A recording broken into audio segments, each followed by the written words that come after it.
They crowned me most useless family member before anyone even touched the roast. Warren's living room was loud, overlit, and full of that fake cheer people put on when they think they're being funny. I'd barely hung my coat when I noticed a cheap plastic crown sitting on the coffee table, shimmering under the chandelier like a warning sign. My daughter Darla stood in front of everyone with a stack of awards, grinning as if she'd rehearsed this moment. "Okay, everybody," she said. "Time for our annual family awards." They clapped at nonsense. Best potato salad for May, loudest laugh for Lowell, Grill King for Warren. Then Darla picked up the last paper, her smile tightening as she looked straight at me. And finally, for the person who naps the most, helps the least, and loses his glasses every day, our most useless family member Maxim. The room burst into laughter. Warren slapped his knee. Nicole covered her mouth like she might choke on her own giggles. Someone even yelled, "Give him his crown!"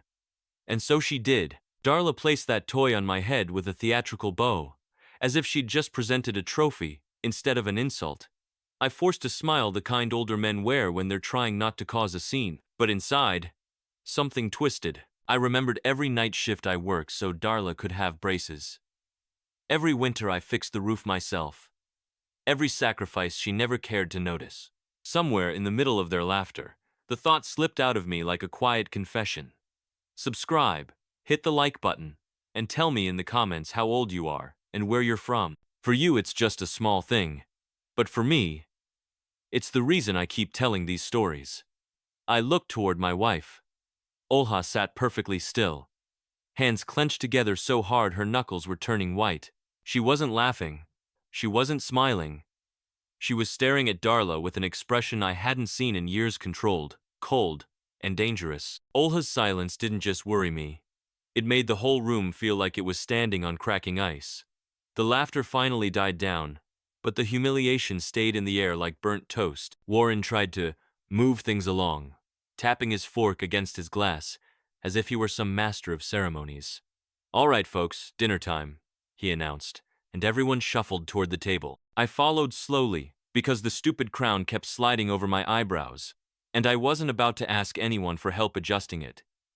I'm old, not helpless. Well, except when it comes to those tiny chair cushions Warren bought online.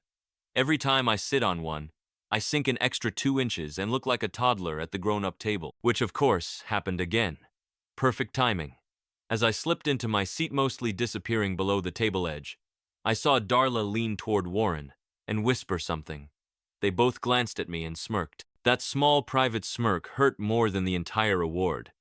It meant this wasn't a silly moment that went too far. They planned it. Thought it was clever. Thought I'd laugh like some harmless old mascot of their family gatherings.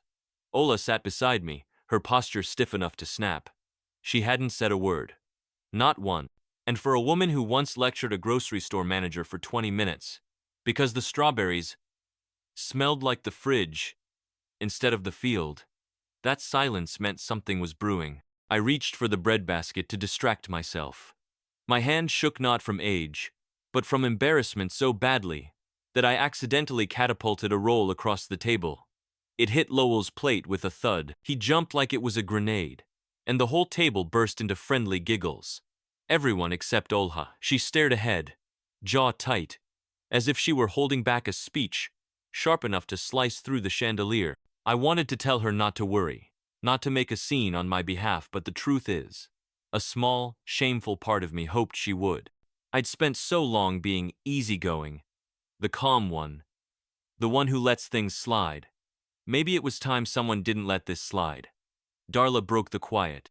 "Dad," she chirped, "can you pass the gravy? Or is that too much responsibility for tonight's winner?" More laughter. Soft, polite, but full of condescension that dug under my skin like thorns. I handed her the gravy without a word, because if I opened my mouth now, I wasn't sure what would come out. Olha finally moved. Just a small shift of her eyes, but it was enough to send a shiver through my back. Her gaze wasn't angry anymore, it was calculating. Focused. She'd decided something, and in that moment, I knew Olha wasn't just upset. She'd chosen the exact moment she would strike, and no one at that table was prepared for what was coming. Dinner should have calmed everyone down, but instead it sharpened every edge in the room. The clinking of forks sounded too loud, the conversations too forced. And every time I opened my mouth, someone talked over me, as if I were part of the furniture. I tried to make a light comment about Warren's overcooked green beans. They crunched like they're trying to escape, but no one even reacted, except Lowell, who nodded sympathetically while chewing so loudly he sounded like a lawnmower going over gravel. At least someone heard me.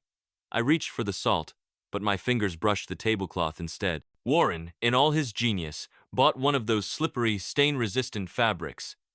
My hand slid across it like a hockey puck, and the salt shaker went flying. It spun in the air and landed right in my mashed potatoes, disappearing like a submarine. A tiny geyser of potatoes hit Nicole in the hair. She shrieked, thinking a bird had gotten in. It was the first genuinely funny moment of the night, but I didn't dare laugh. No one gives the most useless man credit for comedy. Darla cleared her throat loudly, staring at me as if I'd done it on purpose. "Dad, can you please try to be careful?" she said. "We're trying to have a nice dinner." I swallowed back the sting, reminding myself I'd survived worse real hardships, real losses. Still, there was something deeply humiliating about being scolded like a child by the very person whose diapers I'd once changed. Olha finally spoke, though it wasn't the explosion I expected. "Maxim," she said quietly, "your potatoes are getting cold." That was it. Just that. But the tone behind it. It felt like she was anchoring me, holding me steady so I wouldn't sink beneath all the little cuts and smirks around the table. I took a slow bite, pretending not to notice Warren stealing glances at me, almost waiting for another old man moment he could snicker about. He even whispered something to Lowell, who laughed into his sleeve. I felt heat rising under my collar. I wasn't angry, I was humiliated. And humiliation, at my age, hits deeper than anger. It buries itself in memories you thought you'd outgrown. I tried focusing on the small things. The warm smell of roasted garlic. The flickering candles. Olha's steady presence beside me. But my heart thudded in my chest because I could feel something shifting inside her, attention coiling, tightening. She lifted her eyes toward Darla and Warren, watching them carefully, and her fingers lightly tapped the table 3 times. She only does that when she's counting down inside her head. And I realized with a strange mix of dread and relief that Olha wasn't simply upset anymore. Resh was preparing to do something that would end the evening in a way none of them were ready to handle. The moment the plates were cleared, Warren announced dessert like he was unveiling a national monument. "Homemade pecan pie," he declared proudly. I couldn't help but mutter, "store-bought crust," under my breath, mostly because I saw the price tag still stuck to the bottom earlier. But I kept it to myself. I didn't need another round of harmless jokes thrown my way. They passed slices around, and when mine landed in front of me, the whipped cream wobbled dangerously, like it sensed my reputation and was planning an escape. I tried cutting a neat triangle, but the whole thing skidded off the plate and landed splatrite on my knee. Warm, sticky, pecan-heavy embarrassment. I dabbed at it with a napkin, but the napkin stuck to the filling, and suddenly I had pie parts glued to my trousers. Of course, Darla noticed. "Dad," she sighed, "maybe sit still for a bit, please?" I wanted to tell her that I'd been sitting still my whole life, and somehow it still wasn't enough for her. Meanwhile, across the table, Olha watched the exchange without blinking. She didn't scold me, didn't fuss, she just observed, her expression sharpening like she was collecting evidence at a crime scene. And the way she tapped her finger once on the table, I felt it in my spine. Warren tried shifting the mood. "Come on, everyone. How about we share highlights of the year?" he said, raising his glass. Nicole went first, talking about her new garden. Lowell bragged about winning some ridiculous office raffle. May described a new set of curtains as if they were the 8th wonder of the world. Through all of it, my mind drifted. I remembered years when Darla ran to me with drawings, with questions, with every scraped knee and broken heart. Now she couldn't stand the sight of me fumbling a piece of pie. When it was my turn, I opened my mouth but hesitated. What was I supposed to say? Highlight: surviving tonight's circus without setting something on fire by accident. The silence stretched just long enough for Darla to jump in and rescue the moment by rescuing it from me. "It's fine, Dad," she said quickly. We can skip you. Skip me. Like I was a radio commercial. Olha's head tilted slightly. That tiny movement sent a chill through me. She placed her fork down gently, folded her hands, and glanced across the table with a calmness that somehow felt more dangerous than shouting. She had made up her mind completely, irrevocably, and when Olha decides something, heaven help whoever stands in her way, because she never raises her voices, raises the truth. Warren suggested coffee, and suddenly the whole table lit up as if he'd offered them gold. Hazelnut blend, he boasted, lifting the pot like it was a baby he'd personally delivered. I didn't trust it last time he made coffee. It tasted like he brewed it through an old sock, but I nodded politely. At my age, you learn to survive many things: disappointment, arthritis, and bad coffee. When he poured mine, the cup brimmed all the way to the top. Too full, the kind of full that screams disaster approaching. I tried lifting it carefully, but my fingers misjudged the handle angle, and the cup tilted. A perfect arc of hazelnut coffee splashed onto my saucer, then onto the tablecloth, then of course onto my shirt. I froze, holding the cup midair like a man disarming a bomb. "Oh, Dad," Darla groaned, dragging out the "oh" like she was scolding a puppy who ate the sofa. I dabbed the stain with a napkin, but the napkin had tiny decorative holes, so instead of absorbing anything, it printed a pattern of perfect little dots across my chest. I looked like a man wearing a polka dot bib. Lowell chuckled. Well, at least the pattern's festive. That actually made me grin a little. Not much, but enough to feel like I still had a pulse. Across the table, Ola continued watching. She wasn't embarrassed by Menet even slightly. She wasn't flustered, or annoyed, or trying to hide. She looked patient, and that scared me more than anything. My wife only gets that patient when she's deciding the exact words that will ruin someone's day. Warren clapped his hands together suddenly. All right, let's play a game. Everyone shares something funny Maxim did this year. My heart stopped. My ears rang. It wasn't a suggestion he was excited, like when he called our Wi-Fi the Wi-Fi for a whole week, Nicole said, already laughing. Or when he locked himself out of our house trying to fix the doorbell, Lowell added. I chuckled awkwardly. Because what else could I do? If an old man doesn't laugh at himself, people say he's losing his sense of humor. Darla jumped in next, voice bright as a spotlight. Oh, remember when Dad burned the popcorn in the microwave and blamed the microwave? He said it was having an off day. More laughter. Even I laughed at that one because, to be fair, the microwave was suspicious that evening. But then Darla leaned back and added casually, sometimes I think Dad forgets he's not the center of the universe anymore. That one didn't feel funny. Not even close. It hit like a cold hand on the back of my neck. I looked down at the ruined shirt, the empty plate, the crooked crown still sitting on the table from earlier. My heart squeezed. I wasn't angry, I was tired. Tired of being everyone's joke. Tired of pretending I couldn't feel it.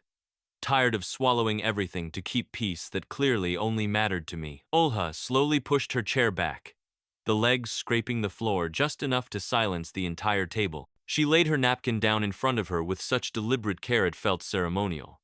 And then she inhaled steady, deep, final. Everyone knew that breath. Even Darla. Because it was the kind Olha only took right before she told someone a truth sharp enough to leave a scar.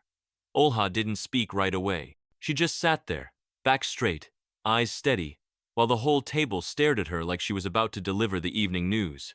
Darla shifted in her seat, trying to play it off with a laugh. Mom, you okay? You look like you're about to launch a campaign speech. Olha didn't even blink. That was the first sign someone was in trouble. I swallowed hard. Part of me wanted to grab her hand and whisper, don't do it. Let's just go home. But another part, the hurt, the tired, the bruised part stayed still. Because some truths don't need protection. They need release. Just then, as if my nerves weren't already hanging by dental floss, the chair cushion beneath me decided to deflate. I'd been sitting on one of those cheap foam pads Darla bought, because they matched the chairs. And suddenly, it collapsed like a souffle in a storm. I sank a full 3 inches. disappearing behind the table edge like a submarine submerging. Lowell snorted. I heard it. Nicole slapped a hand over her mouth. Even Warren cracked a grin. I popped back up, gripping the table like a man climbing out of a well. It's all right, I muttered. Gravity and I have a complicated relationship. A few people chuckled politely. Darla rolled her eyes. Olha noticed, of course. She always noticed. And something in her expression tightened not in annoyance toward me, but in fury at them. Warren tried to lighten the mood again. People like him can't stand silence. They panic when someone isn't laughing on cue. Come on, folks, he said, raising his glass. Tonight's supposed to be fun. We're just teasing, Maxim. You know we love you. Ah, yes. The classic insult with a hug routine. I managed a thin smile, but my heart wasn't in it. Then Olha finally spoke. I have something to say, she said plainly. The room froze. Even Lowell stopped chewing. Darla gave a small, uneasy laugh.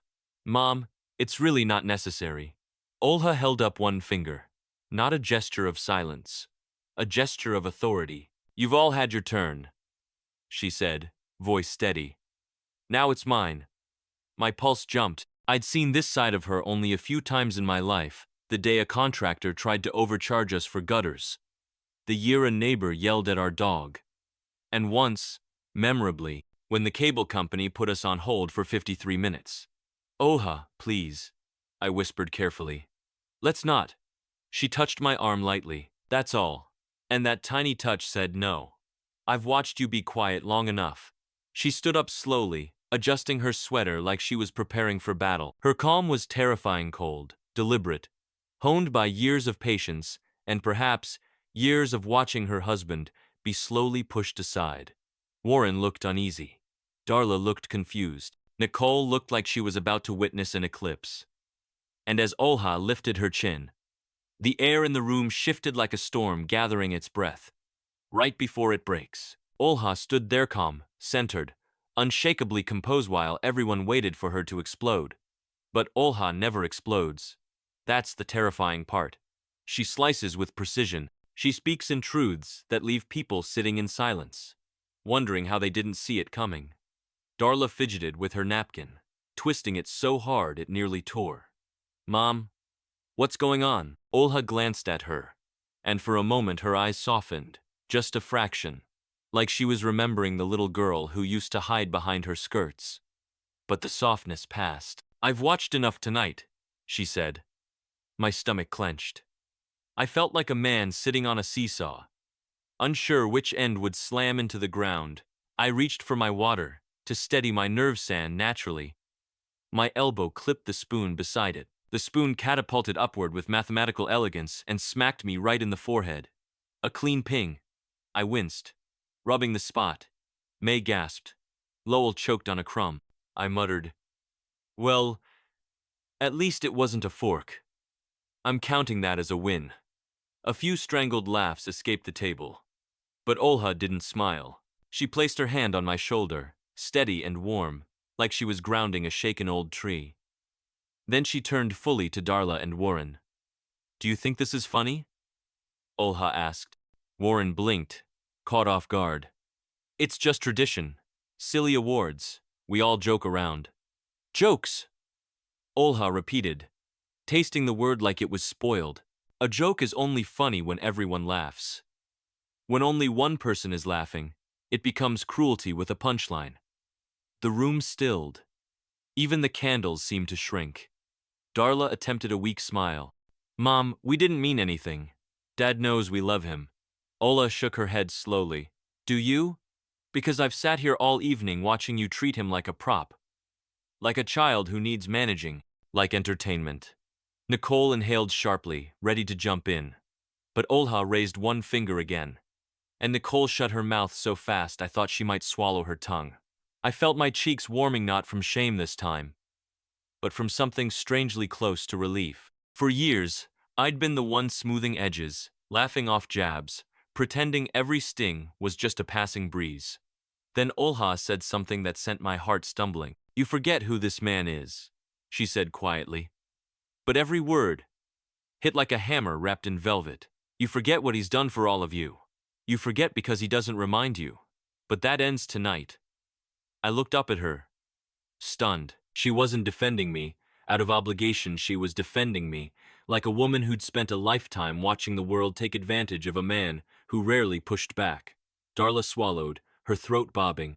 Mom, what do you mean, that ends tonight? Olha took a slow breath, and her next words felt like the floor shifting under us. Because before this night is over, each of you will understand exactly who you've been laughing at. The room tightened around us, as if the walls leaned in to hear what Olha would say next. Darla's smile flickered like a weak bulb. Warren shifted in his chair, suddenly fascinated by his own fork. Even Lowell, who normally ate through tornadoes, froze with a half-chewed bite in his cheek. Olha didn't raise her voice. She didn't need to.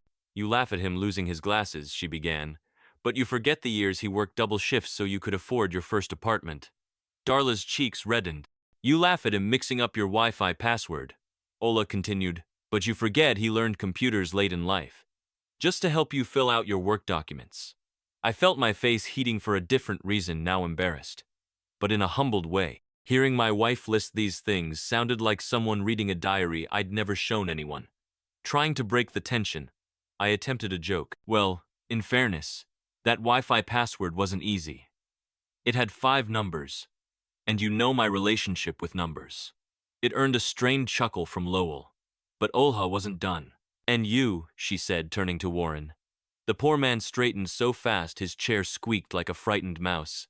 You think you're witty. You think teasing an older man makes you charming, but you forget who fixed your busted furnace last winter, when you refused to call a repairman. Warren opened his mouth, closed it, then nodded like a schoolboy caught cheating. I cleared my throat, trying to soften the blow. To be fair, Warren did bring me that thermos of cocoa while I worked. Olha narrowed her eyes. Maxim, that thermos was empty. I blinked. Well, spiritually it warmed me. A few genuine laughs bubbled out, unable to hold back. Even I smiled, though my heart thudded. Then Olha stepped closer to me, placing a hand on the back of my chair. You all see an old man fumbling, she said. But you forget the hands that fumble now are the same ones that built the roof above your heads. The same ones that carried you when you were too small to walk. The same ones that never once dropped you, even when life tried to. My throat tightened, and I glanced down, blinking quickly, because old men don't cry during family dinners, though my eyes certainly thought about it. Darla finally spoke, her voice small. Mom, we didn't realize you felt this strongly. Olha's face softened just slightly. It's not about how I feel. It's about how you treat your father. I shifted again and immediately bumped the table leg. The whole table wobbled, and Warren grabbed his coffee cup in a panic. Don't worry, I said quietly. If it spills again, I've already ruined one shirt today. This one is just my bonus round. That earned an honest laugh from everyone this time. But the warmth died quickly, because Olha wasn't finished. She looked at the crown lying on the table, the cheap plastic thing, with glued rhinestones and a bent tip. She reached for it slowly, almost delicately. Then she turned to the whole family and said, This crown belongs to someone tonight, but not to Maxim. Silence hit the room like a dropped platter, because everyone suddenly understood. Olha wasn't just defending me anymore, she was about to choose someone to wear that crown. And whoever it was, they weren't going to forget it. Olha held that ridiculous crown as if it carried real weight. Not cheap plastic and rhinestones that popped off if you breathed too hard. The whole table watched her like she was about to knight someone or execute them. Hard to say which. She turned the crown slowly, inspecting it, and asked quietly, Do you know why this bothers me? No one answered. Even the refrigerator hummed more quietly, as if listening. Olha continued. Because someone thought it was acceptable to mock the very man who has held this family together for decades, and then call it entertainment. Darla bit her lip. Warren stared at the chandelier. I sat there wishing I could slide under the table knot from shame, but because I knew this moment would stay in their memories forever, and I wasn't entirely sure I wanted to be present for the engraving of it. Trying to lighten the tension, I cleared my throat and said, Well, if we're assigning crowns, at least please don't give it to me again. I already have a full head of hair problems without accessorizing. A few nervous laughs broke through. Olha didn't so much as twitch. She stepped around the table and placed the crown right in front of Darla, not on her head, just in front of her. The gesture alone hit harder than if she'd slammed it down. Darla blinked rapidly. "Mom, what are you doing?" Olha's voice didn't rise.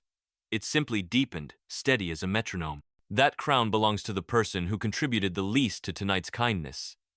And that isn't your father." Darla's face drained of color, then flushed again in a single sweep. "Two didn't mean anything. It was supposed to be fun." Olha nodded. "Fun at someone else's dignity. You forget your father doesn't shout, doesn't defend himself. He has never needed applause.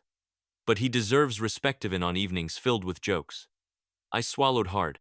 My instinct was to jump in, soften things, take the blow as I always had. But something inside me stopped.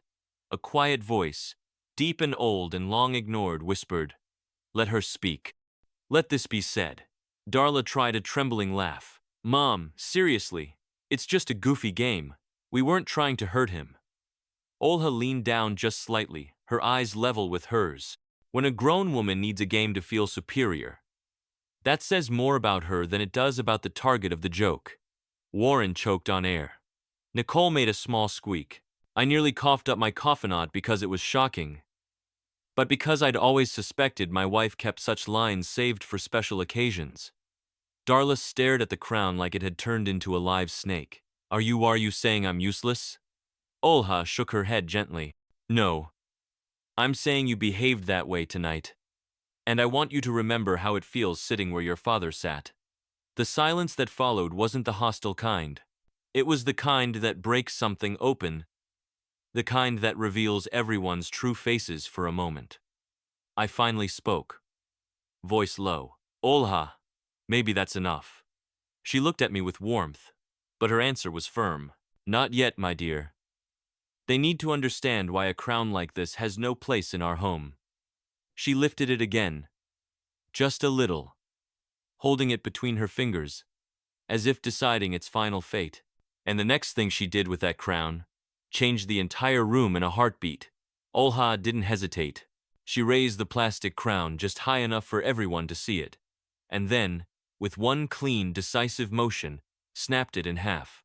The cheap rhinestones scattered across the table like startled insects. A quiet gasp rippled around the room, the kind people make when they witness something symbolic, something they know they'll never quite forget. She placed the two broken halves on the table.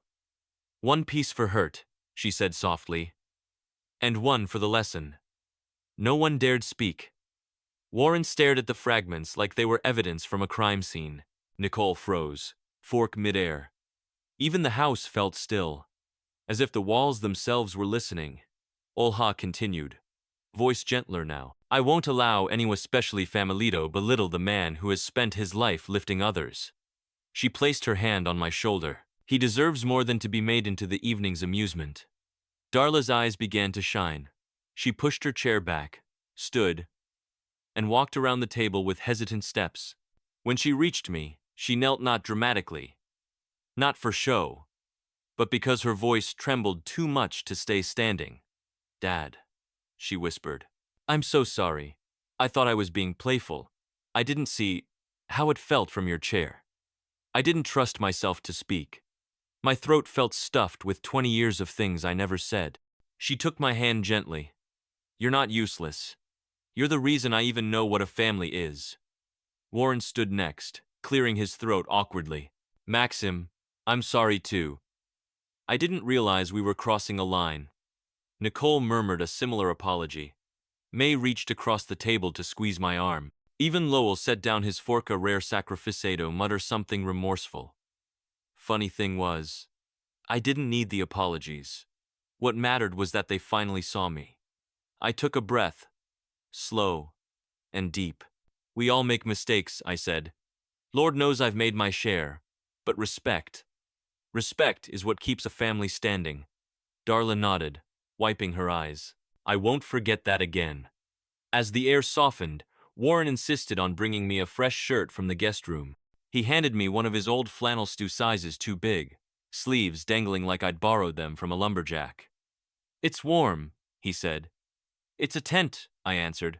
For the first time all night, everyone laughed together, not at me, not at someone's expense, but with the kind of warmth that feels like glue sealing cracked pieces. Later, as we gathered our things to leave, Olha slipped her hand through my arm and whispered, "You should have spoken up years ago." I smiled. "And miss watching you do it better?" Outside, the cold night air felt clean, almost new. I looked back through the window, Darla picking up the broken crown, studying it with a thoughtful, almost humbled expression. And I realized something important as Olha and I walked to the car. I hadn't lost my dignity tonight. I'd reclaimed it. Not by fighting, not by shouting, but by finally letting someone who loved me show the world the truth. And for the first time in a long time, I didn't feel like the most useless anything. I felt like a man who had weathered another storm and walked out of the house taller than he entered.